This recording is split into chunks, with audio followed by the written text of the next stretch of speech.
എല്ലാവർക്കും ഓണം. ഞാൻ ഈ വീഡിയോ അപ്ലോഡ് ചെയ്യുന്നത് ഓണത്തിന് ശേഷമാണ്.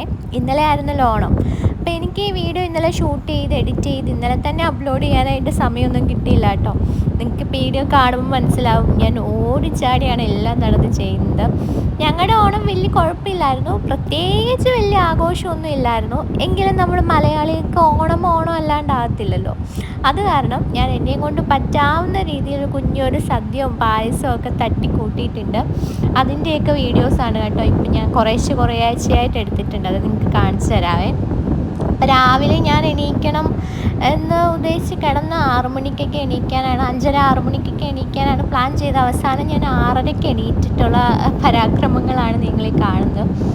രാത്രി തന്നെ ഏറെക്കുറെ പണിയൊക്കെ ഞാൻ ഒതുക്കി വെച്ചിട്ടുണ്ടായിരുന്നു. അല്ലെങ്കിൽ രാവിലെ എണീറ്റ് വരുമ്പോഴത്തേനും അടുക്കളയെല്ലാം കുളമായിട്ട് കിടന്ന് അന്നത്തെ ദിവസം പോക്കാണ്. അത് കാരണം രാത്രി ഞാൻ എല്ലാം അറേഞ്ച് ചെയ്തിട്ടാണ് കിടന്നത്. രാവിലെ വന്നിട്ട് ക്ലൈഡൂട്ടൻ്റെ കാര്യങ്ങളൊക്കെ അവൻ എണീക്കും. ഒരു 8 മണിയൊക്കെ ആകുമ്പോഴത്തേനും ആശ കറക്റ്റ് എണീക്കും. ആ സമയം കൊണ്ട് നമുക്ക് പറ്റാവുന്ന രീതിയിൽ എന്തെങ്കിലുമൊക്കെ ചെയ്യണം. ഓണം സാധാരണ എന്തെങ്കിലും ഞാൻ ജോലി ചെയ്തുകൊണ്ടിരുന്ന സമയത്ത് ഓഫീസിൽ എന്തെങ്കിലുമൊക്കെ ഓണപ്പരിപാടികൾ ഉണ്ടാവും എല്ലാ വർഷവും. അല്ലെങ്കിൽ എന്താണെന്ന് വെച്ചാൽ ഞങ്ങളെല്ലാവരും കൂടെ എൻ്റെ വീട്ടിൽ കൂടിയിട്ട് അമ്മയുടെ വക ഒരു കുഞ്ഞ് സദ്യയും ചെറിയൊരു പായസമൊക്കെ എങ്ങനെയെങ്കിലുമൊക്കെ അമ്മ തട്ടിക്കൂട്ടും. ഉപ്പേരിയൊക്കെ വറുത്ത് നല്ല ഭംഗിയായിരുന്നു, നല്ല രസമുള്ള ഓണമായിരുന്നു. പക്ഷേ ഇപ്രാവശ്യം നമുക്ക് ഇത്രയും ദൂരം എറണാകുളത്തു നിന്ന് കോട്ടയം കഴിഞ്ഞ് കാഞ്ഞിരപ്പള്ളിയും കഴിഞ്ഞ് പോകണം. അപ്പം അത്രയും ദൂരം എൻ്റെ വീട് കുറച്ചങ്ങ് ഉള്ളിലോട്ടാണ്. അപ്പം അത്രയും ദൂരം നമുക്ക് ക്ലൈഡൂട്ടിനെയും കൊണ്ട് എന്തായാലും ഇപ്പോൾ യാത്ര ചെയ്യാൻ പറ്റില്ല. ഞാനിപ്പോൾ ഓൾറെഡി വീട്ടിലൊക്കെ പോയിട്ട് വന്നതാണ്. അത് കാരണം യാത്ര പറ്റത്തില്ലാത്തതുകൊണ്ട് നമ്മളിവിടെ കുഞ്ഞിതായിട്ടൊന്ന് ഓണം ആഘോഷിക്കാൻ തീരുമാനിച്ചു. അപ്പം ഇതൊക്കെ ക്ലൈഡൂട്ടിൻ്റെ കാര്യം നോക്കാനായിട്ട് ഒരാൾ വേണം. അവൻ എണീറ്റിട്ടുണ്ടെന്നുണ്ടെങ്കിൽ ആരെങ്കിലും വേണം. പിന്നെ ക്രിസ്റ്റിൻ ഇന്ന് ഓഫായിരുന്നു. അപ്പോൾ ആ സമയത്ത് ഞാൻ എന്തെങ്കിലുമൊക്കെ തട്ടിക്കൂട്ടാന്ന് വെച്ചിട്ടാണ് അടുക്കളയിൽ കയറിയിട്ട് രാവിലെ നമ്മൾ ബ്രേക്ക്ഫാസ്റ്റിന് ഇടിയപ്പം ആക്കാമെന്ന് വെച്ചു. അതാകുമ്പോൾ ഈസിയാണല്ലോ. ഇടിയപ്പപ്പൊടി എടുക്കുക, മിക്സ് ചെയ്യുക. പിന്നെ എനിക്ക് ഏറ്റവും വലിയ ടാസ്ക് ഈ സാധനം ഇതിങ്ങനെ കറക്കുകയാണ്. പക്ഷേ രാവിലെ എക്സസൈസും കൂടെ ആകുമല്ലോ. അങ്ങനെ ഇടിയപ്പമൊക്കെ അടുപ്പിൽ വെച്ചിട്ട് ഇനി എൻ്റെ ഉദ്ദേശം എന്താണെന്ന് വെച്ചിട്ടുണ്ടെങ്കിൽ ഓണത്തിന് നമുക്ക് എന്തെങ്കിലും ചാറുകറി, ഒരു തോരൻ, ഒരു മെഴുക്കുവരട്ടിയൊക്കെയാണല്ലോ പതിവ്. അപ്പോൾ ഒരുപാട് കറികൾ 14 കൂട്ടം കറികളൊന്നും ഉണ്ടാക്കാൻ പറ്റിയില്ലെങ്കിലും ഇനിയും കൊണ്ട് പറ്റുന്ന പോലത്തെ കറികളൊക്കെ ഉണ്ടാക്കും. ഇപ്പോൾ എൻ്റെ മനസ്സിൽ എന്താണെന്ന് വെച്ചിട്ടുണ്ടെങ്കിൽ ഒരു ചാറുകറി, സാമ്പാറാക്കാം, പിന്നെ ഒരു തോരൻ, ഒരു മെഴുക്കുവരട്ടി, പിന്നെ കടലക്കറി ഞാൻ വൈകിട്ടരി വെച്ചിട്ടുണ്ടായിരുന്നു ഇടിയപ്പത്തിന്. പിന്നെ ബീഫ് കറിയും വെച്ചിട്ടുണ്ടായി. പിന്നെ അച്ചാറ്, പപ്പടം അതൊക്കെയാണല്ലോ. പിന്നെ ഉപ്പേരി, ആ സാധനങ്ങളൊക്കെ ഓൾറെഡി നമ്മുടെ സ്റ്റോക്കുണ്ട്. അപ്പോൾ ഇതൊക്കെ രാത്രി തന്നെ എനിക്ക് കട്ട് ചെയ്ത് വെക്കണ്ടായിരുന്നു വെജിറ്റബിൾസ്. അങ്ങനെ ഉണ്ടെങ്കിൽ എനിക്ക് കുറേയും കൂടെ സമയം ലാഭിക്കാമായിരുന്നു. പക്ഷേ എനിക്ക് രാത്രി അതിനുള്ള സമയം കിട്ടിയില്ല, ഉള്ളത് പറയാമല്ലോ. ക്ലൈഡൂട്ടൻ ഇപ്പോൾ ഉറങ്ങുമ്പം തന്നെ 10, 11, 12 മണിയൊക്കെ ആകും. അപ്പോൾ ഇത് കഴിഞ്ഞിട്ട് ഞാൻ ഈ വെജിറ്റബിൾ എല്ലാം കൂടെ കട്ട് ചെയ്യാനിരുന്ന അത്രയും കൂടെ സമയം അവിടെ പോകും. പിന്നെ ഞാൻ രാവിലെ എണീക്കുന്നതും താമസിക്കും. രാവിലെ എണീക്കുന്നത് താമസിച്ചാൽ പിന്നെ ക്ലൈഡൂട്ടൻ്റെ കാര്യങ്ങളെല്ലാം ലേറ്റാകും, പിന്നെ എൻ്റെ കാര്യങ്ങൾ ലേറ്റാകും. എനിക്കതിൻ്റെ ഇടയിൽ വേണം വീഡിയോ ഷൂട്ട് ചെയ്യാനും എഡിറ്റ് ചെയ്യാനും, അങ്ങനെ കുറേ കാര്യങ്ങളുണ്ട്. പിന്നെ ഇത് വെജിറ്റബിൾ കട്ട് ചെയ്തുകൊണ്ടിരുന്നപ്പം എൻ്റെ കയ്യിൽ ഈ ഒരു ഇത് ഞാൻ അമ്മ കട്ട് ചെയ്യുന്ന, എനിക്ക് ഒരുവിധ കറികളൊക്കെ ഉണ്ടാക്കാൻ അറിയാം. കാരണം ഞങ്ങൾ തനിയെ അവിടെ വർക്ക് ചെയ്തുകൊണ്ടിരുന്നപ്പം തനിയെ താമസിച്ചപ്പം എങ്ങനെയായാലും നമ്മൾ പഠിക്കുമല്ലോ. പക്ഷേ ഈ ഒരു സാധനം സാമ്പാർ ഉണ്ടാക്കുമ്പോൾ എല്ലാ വെജിറ്റബിൾസും വാങ്ങിക്കുമല്ലോ. ഇത് വാങ്ങിച്ചിട്ട് എനിക്കൊരു ഡൗട്ട് ഉണ്ടായിരുന്നു, ഇതിൻ്റെ തൊലി മറ്റേ കത്രിക്കയുടെ ഒരു തൊലി നമ്മൾ കളയുമല്ലോ, ഇതിൻ്റെ തൊലി കളയുമോ എന്ന് എനിക്ക് ഭയങ്കര ഡൗട്ടായിരുന്നു കേട്ടോ. അവസാനം ഞാനത് കട്ട് ചെയ്തിട്ട് അമ്മയെ വിളിച്ച് ചോദിച്ചപ്പോൾ അമ്മ പറഞ്ഞിട്ട് തൊലി കളയും എന്ന് മനസ്സിലായി. എൻ്റെ പേരും എനിക്ക് മനസ്സിലായി. ഞാൻ ആ ഒരു സാധനം അധികം അങ്ങനെ വാങ്ങി കറി വെച്ചിട്ടില്ല, അത് കാരണം എനിക്കറിയില്ല. പിന്നെ ബാക്കി കാര്യങ്ങളൊക്കെ ഈസി ആയിരുന്നു കേട്ടോ. നമ്മൾ സാമ്പാറിനല്ലേ അങ്ങനെ ഷേപ്പൊന്നും നോക്കിയിട്ട് കട്ട് ചെയ്യും. പിന്നെ വേണമെന്നുണ്ടെങ്കിൽ ഞങ്ങൾ 2-3 പേരേ ഉള്ളൂ. സദ്യ വേണമെന്നുണ്ടെങ്കിൽ നമുക്ക് പുറത്തുനിന്ന് വാങ്ങിക്കാമായിരുന്നു. പക്ഷേ എനിക്കെന്തോ ഓണം ഇങ്ങനെ ഞാൻ തന്നെ എന്തെങ്കിലുമൊക്കെ ഉണ്ടാക്കിയിട്ട് വാഴയിലക്കകത്തൊക്കെ കഴിക്കണമെന്ന് ഭയങ്കര ആഗ്രഹം. സാധാരണ അങ്ങനെയാണല്ലോ, വീട്ടിലൊക്കെ അമ്മമാരൊക്കെ അല്ലേ ഉണ്ടാക്കുന്നത്. അപ്പോൾ ഈ തവണ എനിക്ക് തന്നെ എന്തെങ്കിലും, ഒരുപാട് കറികളല്ല, പറ്റുന്ന കറികളൊക്കെ വെച്ചിട്ട് ചെറിയ രീതിയിൽ നമുക്കിവിടെ ഒന്ന് ഓണം ആഘോഷിക്കാമെന്ന് വെച്ചു. അത് കാരണമാണ് ഞാൻ രാവിലെ എണീറ്റിട്ട് ഈ പരിപാടികളൊക്കെ കാണിക്കുന്നത്.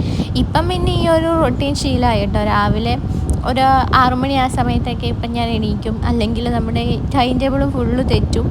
നേരത്തെ ആയിരുന്നെന്നുണ്ടെങ്കിൽ നമുക്ക് ഇതൊക്കെ മാറ്റി വെക്കാമായിരുന്നു, വർക്ക്സൊക്കെ പോസ്റ്റ്പോൺ ചെയ്ത് വെക്കാമായിരുന്നു. കാരണം നമ്മൾ മാത്രമേ ഉള്ളൂ. ഇപ്പോൾ ക്ലൈഡുട്ടിനുള്ളത് കൊണ്ട് അവൻ്റെ കാര്യങ്ങൾക്ക് പ്രയോറിറ്റി കൊടുക്കണം. അവൻ കുഞ്ഞല്ലേ, നമ്മൾ ചെയ്ത് കൊടുത്തല്ലേ പറ്റുള്ളൂ. അത് കാരണം ഞാനിപ്പം നേരത്തെ എണീറ്റില്ലെങ്കിൽ എല്ലാ പണിയും പാളും. അത് കാരണം രാവിലെ എണീറ്റിട്ട് ഫ്രിസ്റ്റിൻ പോകുന്നതിന് മുമ്പ് നമുക്ക് ബ്രേക്ക്ഫാസ്റ്റും ലഞ്ചും എല്ലാം റെഡി ആകണം. എന്നാലപ്പോഴേ എനിക്ക് പിന്നെ അവൻ്റെ കാര്യങ്ങൾ നോക്കാനും എനിക്കും വീട്ടിലിരുന്ന് വർക്ക് ചെയ്യാനാണെന്നുണ്ടെങ്കിലും അവൻ ഉറങ്ങുന്ന സമയത്ത് എനിക്ക് വർക്ക് ചെയ്യണമെന്നുണ്ടെങ്കിൽ ആ കാര്യങ്ങളൊക്കെ നടക്കണമെന്നുണ്ടെങ്കിൽ ഇതെല്ലാം രാവിലെ ഒന്ന് ഒതുങ്ങണം. അപ്പോൾ നമ്മൾ വെജിറ്റബിൾസ് എല്ലാം കട്ട് ചെയ്ത് ഇത് ഞാനിപ്പം ഈ ബീൻസ് മെഴുക്കുരട്ടി വെക്കാമെന്ന് വെച്ചു കേട്ടോ. അതൊക്കെ ഈസി പരിപാടികളല്ലേ. അപ്പം ഒരു കറി റെഡിയായി. പിന്നെ ഇടിയപ്പം ബ്രേക്ക്ഫാസ്റ്റ് റെഡി ആയിട്ടുണ്ട്. ഇതൊക്കെ കഴിഞ്ഞ് കഴിയുമ്പോഴത്തേനും ഒരു 8 മണി 7:45 8 മണിയൊക്കെ ആകാറായി.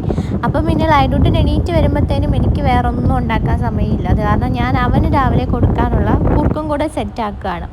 കറക്റ്റ് 8 അടിച്ചപ്പോഴത്തേനും അപ്പനും മോനും കൂടെ എണീറ്റ് നിന്നിട്ടുണ്ട്. അവൻ ഇത്രയും നേരമെങ്കിലും കിടന്ന ഫ്രിസ്റ്റിൻ കൂടെ കിടന്നുകൊണ്ടാണ് കേട്ടോ. അവൻ ഉറക്കം ശരിയാകാതെ എണീറ്റിട്ടുണ്ടെന്നുണ്ടെങ്കിൽ അശ്വിനി ഇവിടെ എല്ലാം കാറി പൊളിക്കും. പക്ഷെ ഉറക്കം മതിയായാണ്. ഇത് ഫ്രിസ്റ്റിനും കൂടെ ഉള്ളത് കൊണ്ട് ചെറിയൊരു ചിണുക്കമൊക്കെ ചിണുങ്ങിയിട്ട് അവൻ എണീറ്റ് വന്നിട്ടുണ്ട് കേട്ടോ.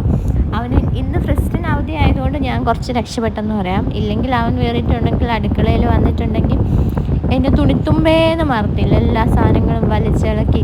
പക്ഷേ ഇവരെയും കൊണ്ട് വലിയ പ്രശ്നങ്ങളില്ല കേട്ടോ. എനിക്ക് ഭയങ്കര കാമാണ്. ഒരുപാട് വലിയ വഴക്കും കാര്യങ്ങളും ഒന്നുമില്ല കേട്ടോ. അത് തന്നെ വലിയ ഭാഗ്യം, അല്ലെങ്കിൽ ഞാൻ തന്നെ പെട്ടുപോയേനെ. പിന്നെ ഇനി അടുത്ത പരിപാടി ഇവന് കുറുക്ക് കൊടുക്കലാണ്.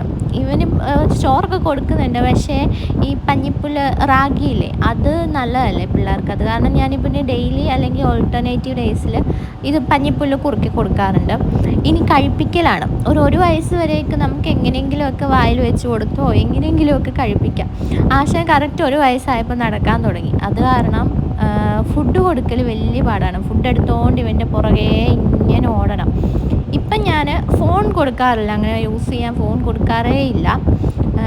പിന്നെ ഞാൻ കൊടുക്കുന്നത് TV. ഫുഡ് കഴിക്കുമ്പം ചില നേരത്തൊക്കെ TV വെച്ച് കൊടുക്കും. ഈ കാർട്ടൂൺസൊക്കെ വെച്ച് കൊടുക്കും. അതാകുമ്പോൾ കുറച്ച് നേരം അതിലൊക്കെ നോക്കിയിരിക്കും. അല്ലാതെ ഫോൺ കൊടുത്തിട്ട് ഫുഡ് കഴിപ്പിക്കുന്ന പരിപാടിയില്ല കേട്ടോ. അത് ഞാൻ കേട്ടിട്ടുണ്ട്, പിള്ളേർക്ക് അങ്ങനെ കൊടുത്തിട്ടുണ്ടെങ്കിൽ അത് പിന്നീട് ഭയങ്കര ദൂഷ്യം ചെയ്യുന്നത്. കാരണം TV കുറച്ച് നേരമൊക്കെ വെച്ച് കൊടുക്കുക, കാലൊക്കെ നീട്ടി ഇങ്ങനെ ഇരുന്ന് കണ്ടോലും. അവൻ്റെ ഫേവറേറ്റ് ആയിട്ടുള്ള കുറച്ച് സോങ്സൊക്കെ ഉണ്ട്. ഫുഡൊക്കെ കൊടുത്തിട്ട് ഞാനിവനെ കുളിപ്പിച്ചൊക്കെ ഇരുത്തിയേക്കാണ് കേട്ടോ. ഓണം ആയതുകൊണ്ട് മറ്റേ തെങ്ങിൻ്റെ പടമൊക്കെ ഉടുപ്പിക്കുകയാണ് ഇട്ടിരുന്നത്. പിന്നെ മുകളിൽ പോയിട്ട് കുറേ ഡ്രസ്സൊക്കെ വാഷ് ചെയ്യാനിട്ടിട്ടുണ്ടായിരുന്നു. അതൊക്കെ കൊണ്ട് വിരിച്ചിടുകയാണ് കേട്ടോ. ഇവൻ ഉറങ്ങാൻ ഇന്ന് ലേറ്റായി. അത് കാരണം ആ ഡ്യൂട്ടി ഏറ്റെടുത്തേക്കുന്നത് ഫ്രിസ്റ്റിനാണ്. പിന്നെ ഞാൻ കിച്ചണിലോട്ട് ക്ലൈഡൂട്ടിന് ഉറങ്ങിക്കഴിഞ്ഞ് കിച്ചണിലോട്ട് വന്നു. കിച്ചണിൽ വന്നപ്പോഴത്തേനും ഒരുവിധം കറികളൊക്കെ സെറ്റാണ്. നമ്മുടെ സാമ്പാറിനുള്ള വെജിറ്റബിൾസ് ഇനിയും കട്ട് ചെയ്യണം. ഇതിന് സാമ്പാറിനുള്ള കടുകൊക്കെ പൊട്ടിച്ച് ലാസ്റ്റ് സാമ്പാറും കൂടെ സെറ്റാക്കിയിട്ടുണ്ട്. ഓണസദ്യ ഒരുവിധം റെഡി ആയിട്ടുണ്ട്. പറ്റുന്ന പോലെ എന്തൊക്കെയോ തട്ടിക്കൂട്ടി വെച്ചിട്ടുണ്ട്. ഞാൻ ഉദ്ദേശിച്ച പോലത്തെ കറികളെല്ലാം ഉണ്ടാക്കിയില്ല.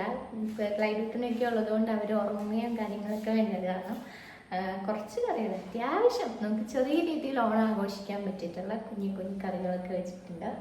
അപ്പോൾ ഞാൻ കാണിച്ചു തരാം എന്തൊക്കെയാണ് ഉണ്ടാക്കുന്നത്. അപ്പം ക്രിസ്റ്റിനെ വാഴയൊക്കെ വെട്ടിക്കൊണ്ട് വന്നിട്ടുണ്ട്. ഇത് എവിടുന്നോ പോയി ഒപ്പിച്ചോണ്ട് വന്നാണെങ്കിൽ ഇതിപ്പോൾ കഴുകിയെല്ലാം ഓക്കെ ആക്കി വെച്ചേക്കാണ്. കറികൾ ഞാൻ കാണിച്ചു തരാം. എന്തായാലും നമ്മൾ ചെറിയൊരു സദ്യ തട്ടിക്കൂട്ടിയ സ്ഥിതിക്ക് ക്രിസ്ത്യൻ പോയിട്ട് എവിടുന്നോ വാഴയിലൊക്കെ കട്ട് ചെയ്ത് വന്നിട്ടുണ്ട്. പിന്നെ സാമ്പാർ റെഡിയാണ്.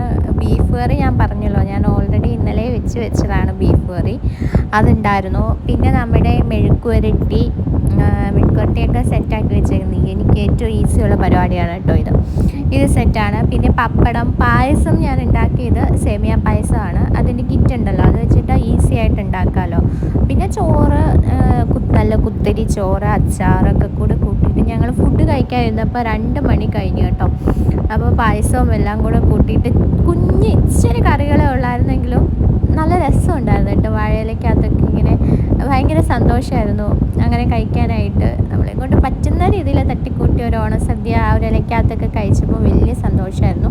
ആരും ഫുഡ് ബാക്കി വെച്ചില്ല, എല്ലാവരും കഴിച്ചു കേട്ടോ. അവസാനം പായസമൊക്കെ കൂടി കൂട്ടി ഒരു പിടി പിടിച്ചു. അപ്പം ഇത് കഴിഞ്ഞിട്ട് ഞങ്ങൾക്കൊന്ന് പുറത്ത് പോയി പിള്ളേരുടെ ഫോട്ടോ ഒക്കെ എടുക്കണമെന്നുണ്ടായിരുന്നു. സദ്യ കഴിച്ചാൽ പിന്നെ അറിയാമല്ലോ, വെയിലുമായിരുന്നു. പിന്നെ ഞങ്ങൾ കിടന്നുറങ്ങി. അപ്പം ഇതൊക്കെയായിരുന്നു ഞങ്ങളുടെ ഓണം.